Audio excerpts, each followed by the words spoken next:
परीक्षित राजा उनके पास गए। ये जो राजा राजवेशधारी पुरुष था ने वह कलयुग था, और जो बैल था वह धर्म था, और जो गाय थी वह पृथ्वी थी। पृथ्वी को और धर्म को कलयुग मार रहा था। बैल एक पैर से खड़ा कांप रहा था, और गाय भी शूद्र के पैरों की ठोकरें खाकर आंसू बहा रही थी। परीक्षित ने आकर आश्वासन दिया और कहा कि तुम मेरे राज्य में गाय को और धर्म को, बैल को मारने वाला कौन हो? सब बात बताई। परीक्षित ने उसे ललकारा मारने के लिए, अरे तू कौन है? वेश से राजा और कर्म से तो शूद्र दिखाई देता है। राजा ने कहा कि मैं कलयुग हूं, और जब कलयुग को मारने के लिए परीक्षित ने तलवार उठाई, तब कलयुग परीक्षित राजा के शरण में आ गया। तब कलयुग ने परीक्षित राजा से मांगा कि मुझे कुछ रहने के लिए स्थान दीजिए। परीक्षित राजा ने कहा कि तुम मेरे राज्य को छोड़कर चले जाओ, कहीं भी जाओ, मेरे राज्य में आप मत रहना। कलयुग ने कहा कि मैं कहाँ जाऊं? जिधर जाऊं उधर आपका ही राज्य है, तो मैं जाऊं कहाँ? जहां जाऊं उधर आपका ही राज है, तो मुझे कुछ रहने के लिए स्थान दीजिए। भागवत में ये बात बहुत अच्छी लिखी गई है, बहुत ख्याल रखना। कलयुग ने, जहां कलयुग होता है, कलयुग के दो पुत्र है, एक कुसम और दूसरा कलह। कलयुग के दो पुत्र है, कुसंप और कलह। जहां कलयुग होता है वहां कुसंप होता है और कलह होता है। जहां कुसंप और कलह होता है वहां दुख और अशांति अपने आप रहते हैं। तो कलयुग ने रहने के लिए 5 स्थान मांगे। पहला स्थान मांगा कि मुझे रहने के लिए द्यूत दीजिए। द्यूत, जहां जहां द्यूत क्रीड़ा होती है वहां कलयुग का निवास होता है, और इसीलिए जिसको सुखी होना है कभी भी द्यूत क्रीड़ा मत करना।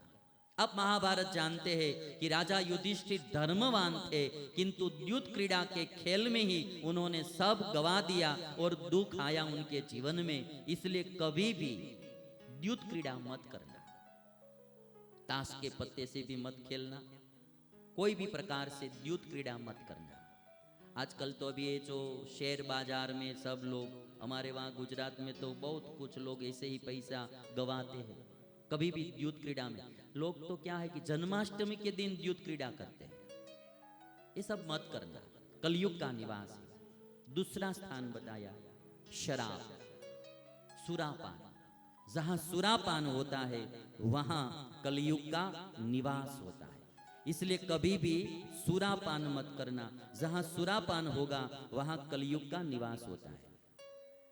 और जो शराबी होता है ना, उसको फिर उसके घर में, परिवार में कलह और कुसम बहुत होता है, क्योंकि वो पीकर आ जाता है, फिर उसको निश्चित नहीं रहता है क्या बोलना, क्या करना, क्या कुछ करना, वो पता नहीं रहता है। फिर झगड़ा होता है घर में, घर पूरा बर्बाद हो जाता है। आप देखेंगे नहीं, शराबी आदमी का धंधा चौपट हो जाता है, घर परिवार बर्बाद हो जाता है, घर में संप नहीं रहता है, कुसंप आ जाता है। इसलिए कभी भी शराब मत पीना। शराब में कलयुग का निवास है, शराब में कलयुग का। और आप जानते हैं कि हमारे शरीर में एक ही लीवर होता है। बहुत शराब पीते रहते हैं तो लीवर उसका नाश हो जाता है, उसका लीवर खत्म हो जाता है। एक शराबी ने बहुत शराब पी थी ना, तो फिर लीवर खत्म हो गया, अस्पताल में उसको भर्ती कराया गया, और डॉक्टर ने बोला कि आपका लीवर खत्म हो गया है। तो शराबी ने कहा कि सारी जिंदगी शराब तो ब्रांडेड पी थी, किंतु ये लीवर डुप्लीकेट निकला है। शराब तो ब्रांडेड पी थी, किंतु ये लीवर डुप्लीकेट निकला है। तो आजकल मैं देखता हूं कि हमारी युवा पीढ़ी शराब की ओर बहुत जा रही है।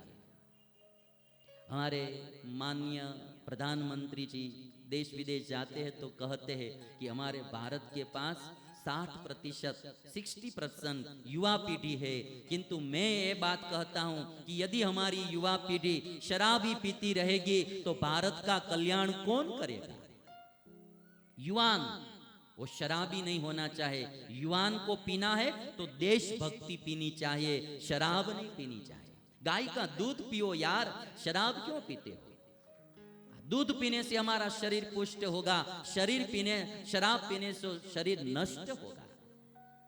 और इसीलिए आजकल हमारी युवा पीढ़ी शराब में बहुत, और पैसे वाले लोग भी हमारे गुजरात में, मैं तो यहाँ का तो वो जानता नहीं, किंतु गुजरात में भी आजकल लोग बहुत शराब पीने लगे। ऐसे तो हमारे गुजरात में शराब बंदी है, किंतु कहा जाता है फिर भी सबसे ज्यादा शराब गुजरात में पी जाती है। कहीं कहीं से शराब लेकर लोग पीते रहते। शराब पीने लायक चीज नहीं है, शराब नहीं पीनी चाहिए कभी भी। और जैसे हम तो हमारा तो जो हिंदुस्तानी धर्म कहता है कि कभी भी शराब मत पियो। शराब में पूरा कुल खत्म हो जाता है, पूरा वंश खत्म हो जाता है। और इसीलिए शराब में सुरापान, मैं आपको एक क्लिप दिखाता हूँ, देखिए। ये जो शराबी होता है तो क्या होता है,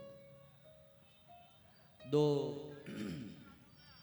ऐसे ही बैल जो है वो झगड़ा करे, वो शराबी है, वो जो आगे आ रहा है वो शराबी, वो उसको अलग करने के लिए आ रहा है। सब लोग ना बोल रहे कि आप मत जाओ मत जाओ, किंतु शराबी किसका मानता नहीं है।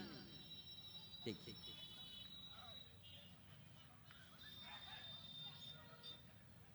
अब देखिए,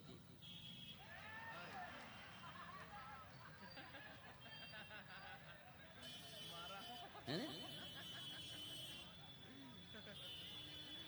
अब शांति से बैठ गया। जब तक गिरता नहीं है ना तब तक शांति से बैठता नहीं है शराबी। इसीलिए जब तक हो सके कभी भी शराब मत पीना।